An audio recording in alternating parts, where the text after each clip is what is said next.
The Giants looking to snap their 2-game losing streak as they travel to the land of the frozen lakes to take on the Minnesota Vikings. We'll start things off halfway through the first quarter as Donnie Chapman proceeds to run the read option as well as he did when he was a member of the Alabama Crimson Tide. He gets dragged down in the red zone after breaking 3 tackles. And then later on in the drive, it's a pistol formation as Donnie hooks up with Randall Cobb, who sheds a tackler and trucks 3 more for the first down. Later on, it's 3rd and 11. Donnie Chapman rolls out to his right trying to buy some time. He goes to the end zone for a wide open Kean Hightower, but he drops it as he's hit by Dane Fletcher. So Robbie Gould comes on and the field goal is good as gold. And the Giants jump off to a 3-0 lead. But then the Vikings would come on the field. They hand it off to Adrian Peterson, who proceeds to show this Giants defense that he is still the best running back in the National Football League. He gets out of midfield.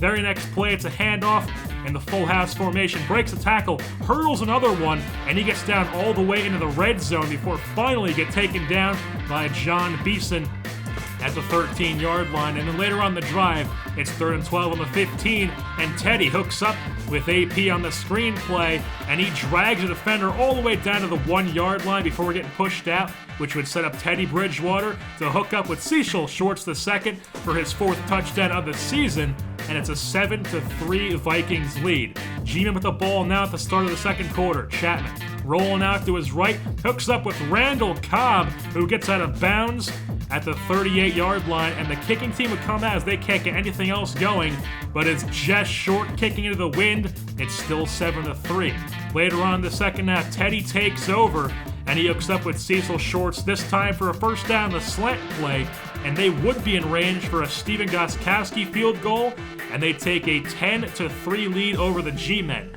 Third quarter action now as Don Chapman, play action to Hightower, rolls out to his right, hooks up with the boy from Brick, Garrett Graham, who trucks a defender, gets down to the 28-yard line for a field goal attempt from Robbie Gould, and that one is good as gold. It's a 10-6 ball game now. After a defensive stop from the G-Men, Donnie would come back on the field. This time he hooks up with Randall Cobb. There was a holding call on the defense, so they would get some great field position on the 24 as Donnie hooks up with Odell Beckham Jr.